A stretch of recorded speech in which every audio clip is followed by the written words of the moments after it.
Estamos aqui com mais um vídeo do canal IE, o programa Crises, Impactos da Covid-19, e hoje a gente vai receber a professora Célia Lessa Kertenevsky. A professora Célia, ela vai falar com a gente sobre as medidas que o governo tem anunciado, né, muito ligadas às políticas de transferência de renda e de apoio aos trabalhadores formais e informais no Brasil e às famílias em geral. E ela vai falar nisso, sendo uma especialista em estado de bem-estar social, e ela vai avaliar um pouco o nosso estado de bem-estar social, o que falta, o que não falta, né, a importância dele. E aí a gente vai comentar aqui, porque a professora Célia, não sei se todos sabem, ela está na Itália nesse momento, né? Ela tá como Visiting Fellow, né, no Social and Political Science Department do European University Institute, né, no programa da CAPES de professora visitante sênior. E ela, então, estava lá, ela já ia ficar lá nesse período, ela voltaria no meio do ano, né, professora Célia, você pode confirmar isso, e acabou estando no meio dessa pandemia na própria Itália, que foi, né, hoje em dia já nem é mais o país do epicentro da crise, né, mas foi um país muito afetado. E aí, Célia, eu queria que você falasse um pouquinho de como está a situação aí, né, não só a sua situação pessoal, a situação das pessoas e também as políticas que o governo tem feito, né? Uhum. Bom, eu queria começar agradecendo o convite para essa conversa, eu queria que ela se passasse mesmo uma estrutura de uma conversa, uma coisa mais informal mesmo, uma troca de opiniões, tá? Você também é uma especialista em setor público, então tem dado muita contribuição nesse debate sobre a crise sanitária. Bom, falar um pouco aqui da Itália, a situação na Itália, todo mundo inteiro está acompanhando, uma situação particularmente difícil, né? A Itália se tornou o epicentro da crise depois da China, e houve muita discussão sobre isso, né, sobre como é que a Itália chegou a uma situação tão grave, se teria sido um problema de uma resposta pública inadequada. E, na realidade, quer dizer, cada vez mais a gente está tendo a compreensão de que foi um longo aprendizado e, assim, recuperando todas as medidas que o governo italiano foi adotando desde o início, a gente vai tendo uma compreensão mais clara de que a resposta foi bastante interessante, né? Primeiro, a questão de preservar a democracia é um valor extremamente importante aqui na Itália. Segundo, a questão de uma concertação entre o governo central e as regiões, então essa ideia de uma cooperação no nível do Estado foi muito importante. Terceiro, a ideia de trazer a comunidade científica para junto do governo, né? Então existe uma comissão científica, técnico-científica, que o tempo todo está assessorando o governo na escolha das decisões a serem tomadas, do isolamento social, a questão do distanciamento, do uso das máscaras. E como isso é uma coisa que a gente está aprendendo ao longo do tempo, os cientistas também, essas medidas elas estão tendo uma certa dinâmica, ao longo do tempo elas estão sendo alteradas. Agora, por exemplo, na Lombardia, já há um pouco a ideia de que todas as pessoas devem usar máscaras, porque novas formas de contágio foram identificadas, que não são só através da tosse, o espirro e tal, pelo ar, né? O aerosol da fala está sendo considerado como um vetor de transmissão aí do coronavírus. Então, assim, chama atenção muito como a democracia aqui ela conseguiu ajeitar as coisas de forma que você está tendo ao longo do tempo uma resposta que começa agora a dar resultados interessantes.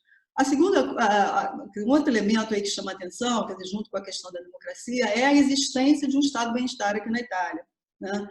Com todos os problemas que os países europeus vêm vivendo já nos últimos 2 ou 3 décadas, né, de desregulamentação do mercado de trabalho, pressão sobre o gasto público, né, pacto de crescimento e estabilidade, né, que todos os países europeus se comprometeram em seguir, que colocou várias restrições em relação à questão da dívida pública. Isso colocou pressões sobre os países e muitos gastos sociais foram comprimidos em função desses compromissos, né? E a saúde foi um dos setores que foi muito afetado. O mercado de trabalho desregulamentado também foi um setor extremamente afetado pela onda geral de neoliberalização, né? Então, essas coisas pegaram um pouco os europeus em calças curtas, no certo sentido. Claro que, comparado com a gente, a nossa situação é bem pior, né? Então, assim, mesmo que a resposta não tenha sido a ideal, porque o sistema de saúde estava subdimensionado, o mercado de trabalho está complicado, tem muitas situações de informalidade, de trabalhos sem contrato, etc. Mesmo assim, é interessante notar que eles tiveram alguns mecanismos que foram eficazes na crise, né? Em primeiro lugar, eles têm aqui um negócio chamado Cassa de Integrazione, que é uma espécie de fundo de contribuição de trabalhadores e empregadores que existe com o objetivo justamente de enfrentar emergências. Então, por exemplo, você tem uma crise sistêmica, você pode sacar contra esse fundo garante o salário dos trabalhadores que contribuíram e os seus empregadores que contribuíram, né? Os empregadores tipicamente contribuem com o dobro das contribuições dos empregados. Então, é justamente desenhado para situações de crises naturais ou sistêmicas imprevistas, né? Então, isso já é interessante para a gente, né? Que a gente começar a pensar em mecanismos mais institucionalizados para responder a emergências que acontecem mesmo, sejam desastres naturais, sejam desastres sociais, sejam desastres econômicos, que ninguém teve culpa direta, né? Não houve uma culpabilização que você possa identificar que esse empregador fez uma coisa errada, ou aquele especulou, enfim. Então, isso é uma coisa que eu achei bastante interessante. Além da Cassa de Integrazione, eles têm também um outro que eles chamam de amortecedor social, que eles criaram agora, por causa da crise, tá? Numa situação de concertação, de novo, né? O governo central, as regiões, os sindicatos participaram desse processo também, que são as indenizações para os trabalhadores autônomos, que eles não eram cobertos pela Cassa de Integrazione, que era uma cassa contributiva, tipicamente cobria os empregados formais.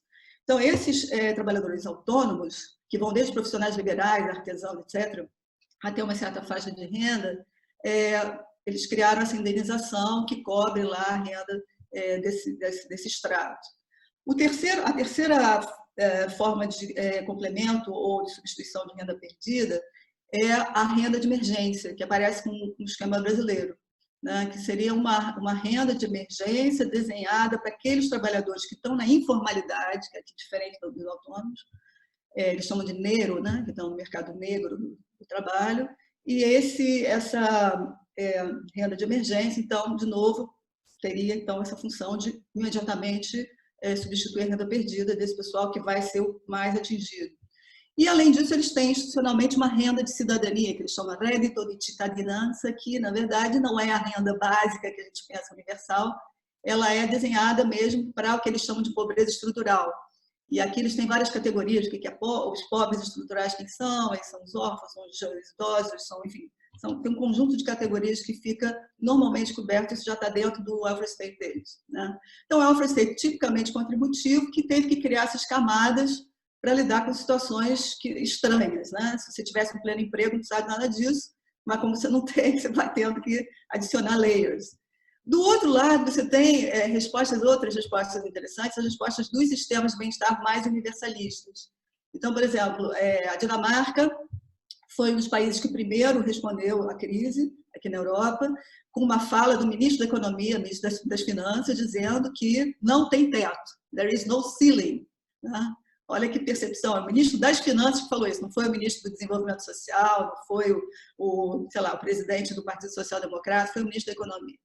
E muito com a ideia de que a responsabilidade do governo é proteger a sociedade, né?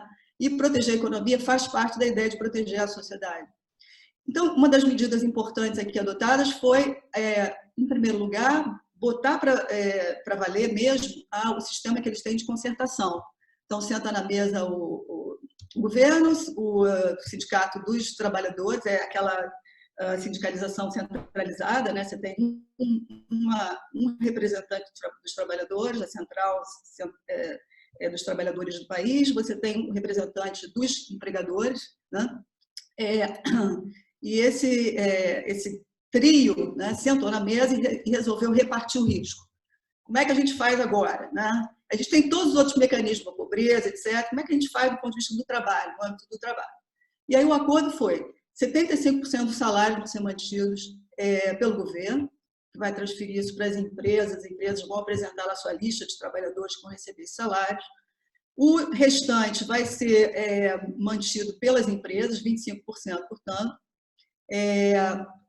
Desculpa, acho que é 20% das empresas, e os trabalhadores vão entrar com 5 dias de férias, de trabalho gratuito, digamos assim, né? Então, você vê que teve uma ideia, quer dizer, os números não são tão importantes quanto as proporções são mais importantes, né? Quem é que está segurando mais o risco aqui?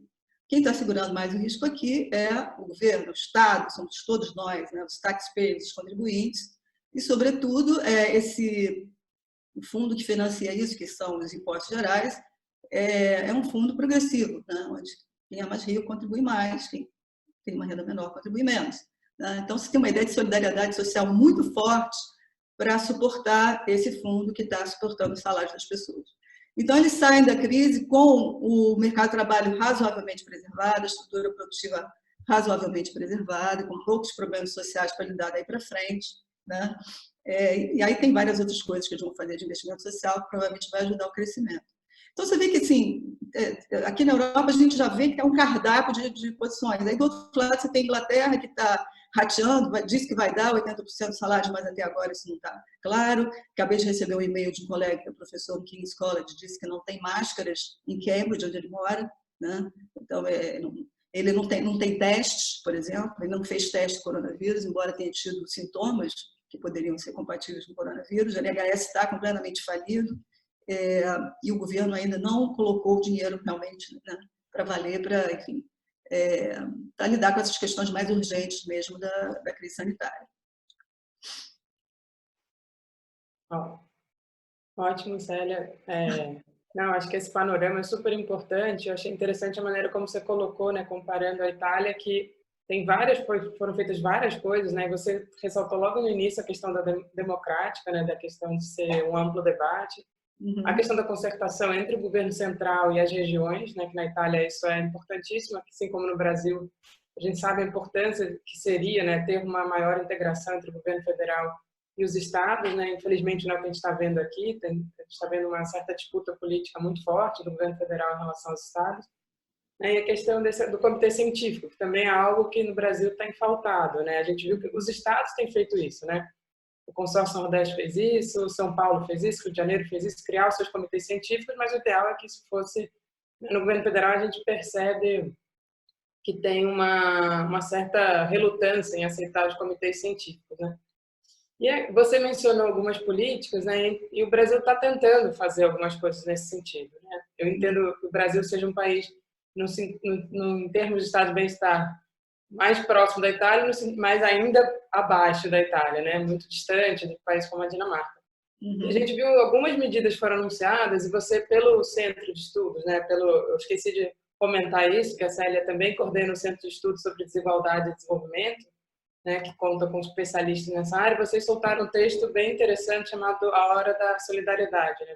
Um texto seu com o Fábio Waltenberg da UF, que também faz parte do SED.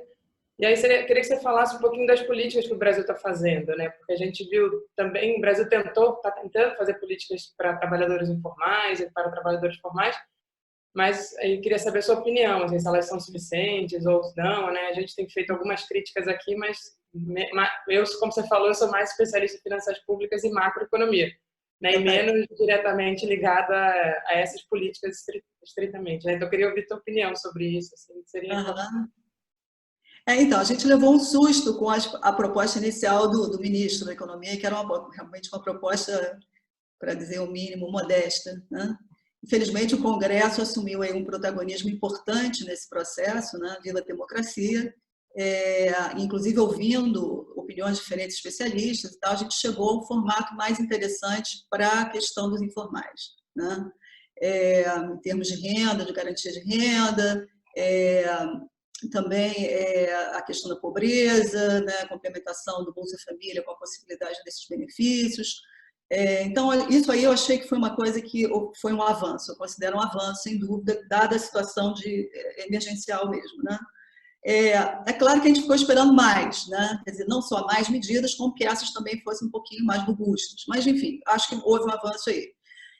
O que assim ficou de fora claramente foram os empregados formais, né? Os trabalhadores formais, no mercado de trabalho que a gente sabe que é extremamente complicado, que tem uma concentração muito grande de trabalhadores com salários baixos, né? Com uma estabilidade no emprego muito baixa, né? Quer dizer, é um mercado de trabalho que é caracterizado por uma grande precariedade ainda, né? E sobretudo numa situação de economia estagnada, quer dizer, essa segurança econômica que vem do trabalho no Brasil, ela é muito relativa. Né? Numa situação de emergência, eu acho, por exemplo, que essa MP 936 me pareceu, assim, eu acho que ela vai ser profundamente modificada no Congresso, espero eu. Né? Claramente, ela não resultou de uma conversa, por exemplo, com os sindicatos, que seria o básico. Né? Quer dizer, pensando aqui nos casos bem-sucedidos da Europa, as pessoas sentaram antes de ter confusão. Né? Quer dizer, antes de ter cacofonia, vai no Congresso, brigam, quer muito, né? Você senta na mesa e você resolve como é que a gente vai repartir esse risco aqui. Né? E claramente a proposta que sai é uma proposta em que o risco cai desproporcionalmente sobre os trabalhadores. Né?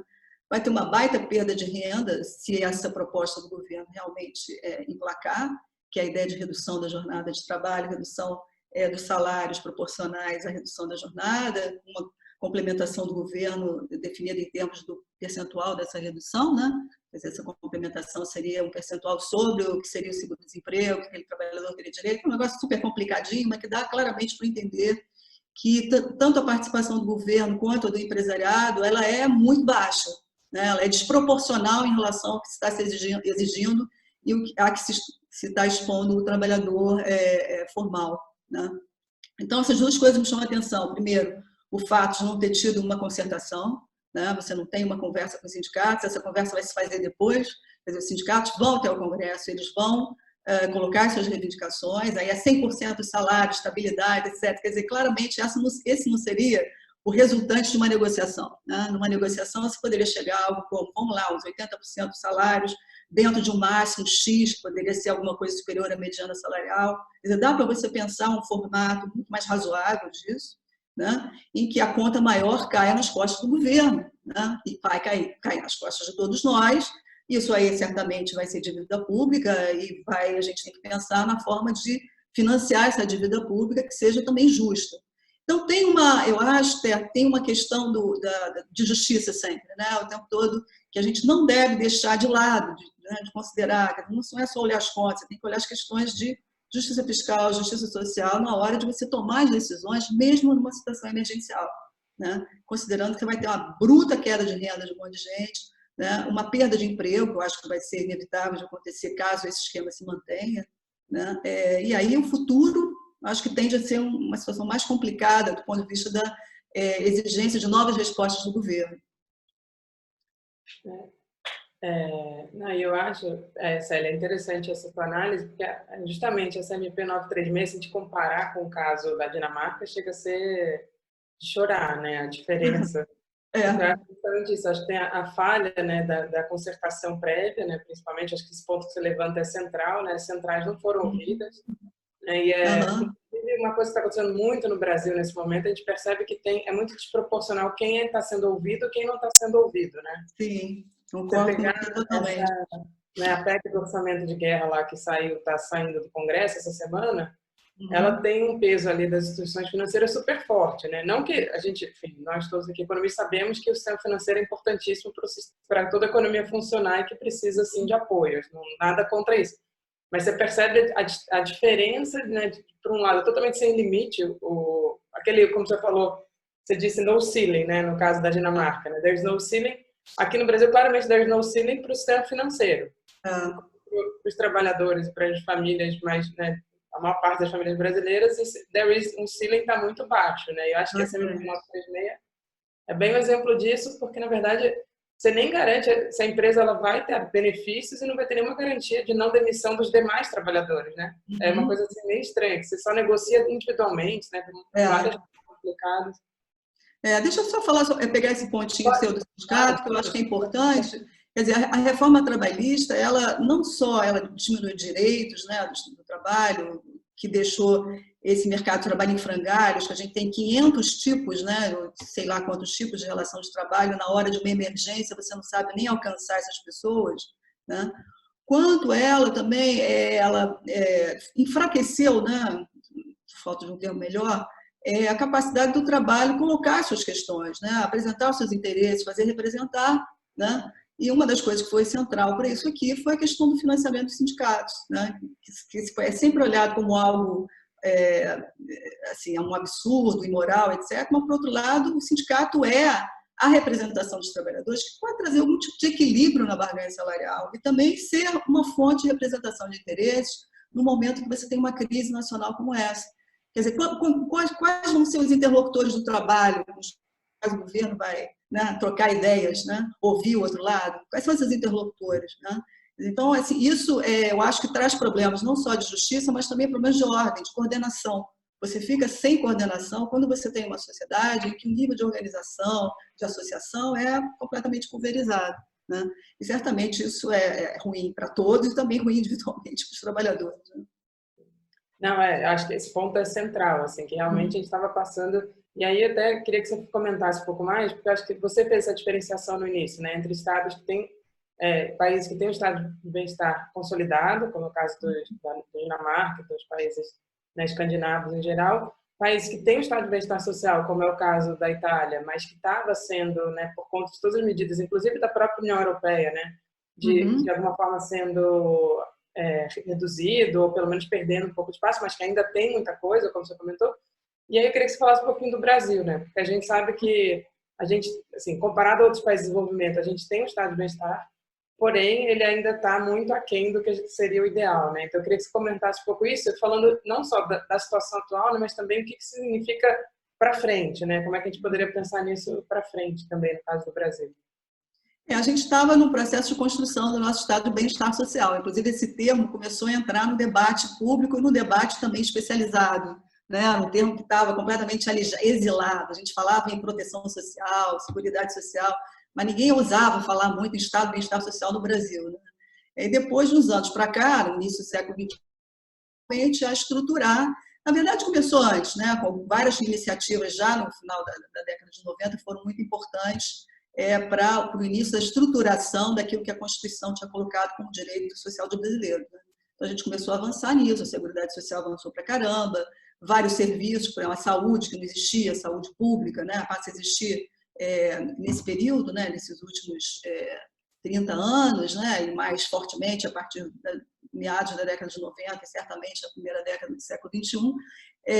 Então, a gente estava entrando, estava nessa trilha aí, né, assim, e faltava agora vir com força na área dos serviços, né? Expandir a saúde, expandir a educação de uma forma mais firme, com universalização, com serviços universais de qualidade, né? Que atingissem todos os brasileiros. Tá bom.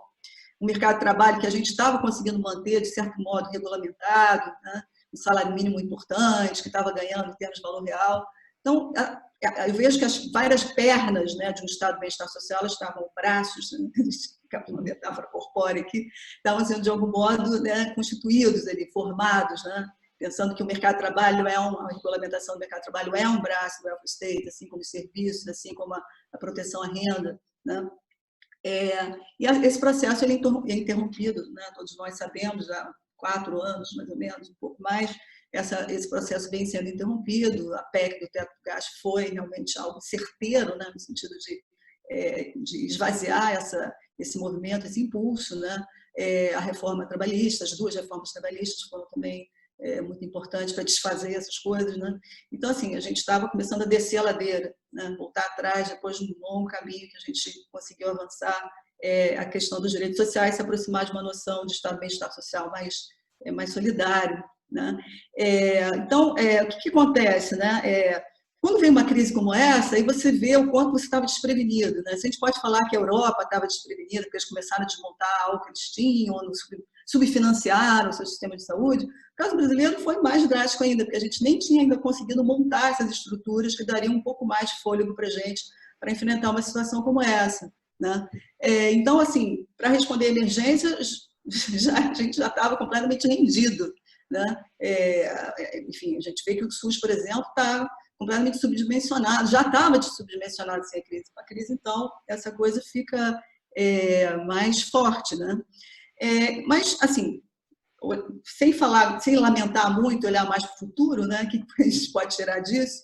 Eu acho que tem algumas coisas interessantes que a gente pode pensar. Primeiro é pensar o seguinte: tudo bem, foi um choque exógeno, né? Um desastre natural, ninguém podia prever, aconteceu, não existe preparação possível. Mas eu acho que a gente pode, a partir desse aprendizado, pensar em institucionalizar algumas formas de defesa, de proteção contra emergências. Emergências acontecem, elas são econômicas ou não, ou são desastres naturais, o que quer que seja, e a gente tem que ter uma institucionalidade mínima para responder a essas questões quando elas surgirem, né? Eu acho que o exemplo da Cassa Integrazione italiana, acho que é interessante para a gente pensar isso, né? Como que é possível você já ter isso inscrito na lei, de modo que quando acontece, você rapidamente consegue ativar esses teus amortecedores sociais, né? Sociais e econômicos, tá? Não estou fazendo muita distinção aqui, porque isso tudo é consumo também, é renda na mão das pessoas, é consumo, enfim, atividade econômica. Então, isso é uma primeira dimensão, né? A questão de que como é que a gente sai disso, a gente pode sair com essa reforma institucional em que você institucionaliza formas de proteção contra crises desastrosas, né? A segunda coisa que eu acho que é interessante é pensar que, de certo modo, nós vivemos um choque auto-infligido, né? Quando a gente desmonta o que a gente estava criando, com duras penas, a gente se expõe mais ainda ao risco, muito mais do que os outros se expuseram. Então, assim, é um choque externo, mas também teve um choque endógeno, que foi provocado pela gente mesmo. A gente provocou esse choque de retrair um estado de bem-estar que a gente poderia ter uma resposta melhor agora, né? Outra coisa assim, que eu acho que ocorre, então, assim, além da importância de ter um estado de bem-estar e ter dentro desse estado de bem-estar uma institucionalidade para emergências, é pensar uma coisa que agora tem refletido muito, em que medida que essa crise ela é uma crise totalmente exógena, né? Existe agora uma disciplina chamada saúde planetária, não sei se você ouviu falar nisso, Planetary Health. Os americanos criaram essa disciplina aí, que é simplesmente uma disciplina que estuda a conexão entre a saúde humana e o ecossistema, né? Então, muito com a ideia de que o comportamento humano, a atividade econômica do jeito que é feito, ela está provocando desastres ecológicos que, por sua vez, estão aumentando a chance de pandemias, né? Porque a gente está destruindo os habitats naturais onde vivem animais que são os hospedeiros, digamos, normais ou naturais de vírus, né? E na medida que a gente avança sobre a natureza da forma absurda, abusiva que a gente tem feito, a gente está se expondo, né, a esses riscos. Então, de certo modo, é um risco também provocado pelo homem, né? Em que medida que a gente pode pensar isso? Eu acho que dentro da ideia de welfare state, a gente pode pensar o seguinte: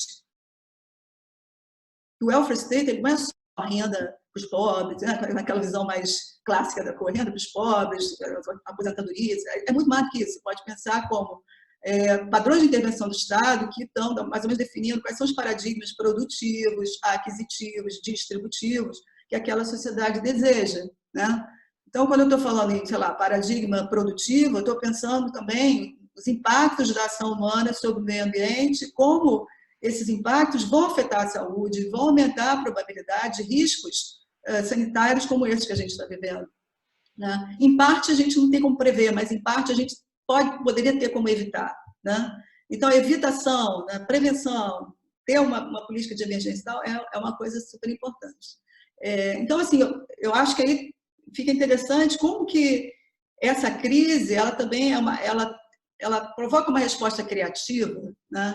De você repensar a ação do Estado de uma forma mais abrangente, né? Quer dizer, em que medida que um Estado social ele pode afetar a forma como você decide crescer, o que você decide produzir, a questão de pensar paradigma produtivo, quer dizer, como produzir de um jeito que seja menos violador ou violentador do ecossistema, né?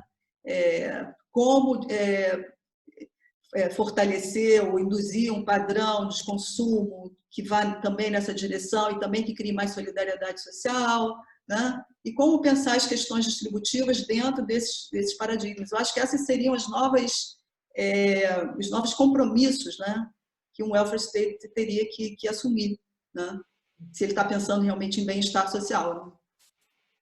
Não, acho bem interessante isso, assim, o mundo está um tempo tentando parar para ter essa reflexão, né, eu acho, já.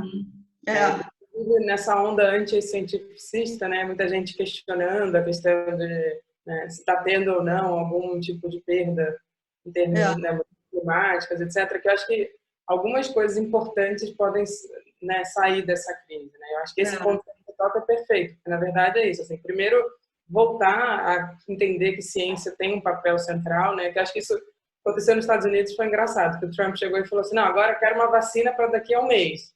Aí alguém respondeu para ele, você ficou 4 anos cortando dinheiro para a ciência, agora que a gente resolva em um mês uma coisa, né? Exatamente.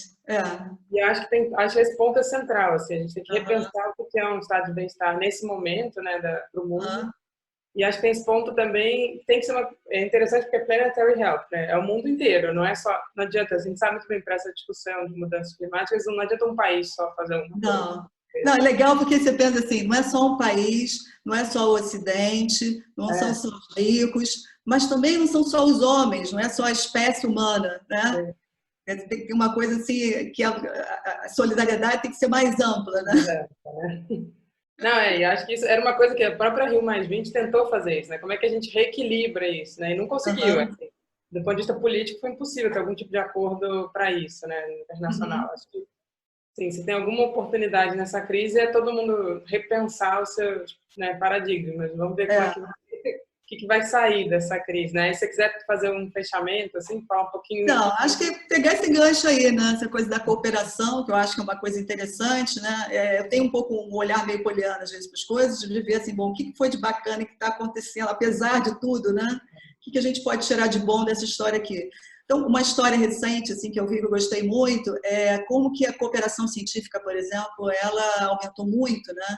Ninguém mais fica preocupado, por exemplo, em guardar aquilo que descobriu, e mandar para uma revista em segredo, e esperar lá os 2 anos para sair aquela publicação, né? E aí você captura e capitaliza, né? Aquele crédito de autoria, de originalidade, etc.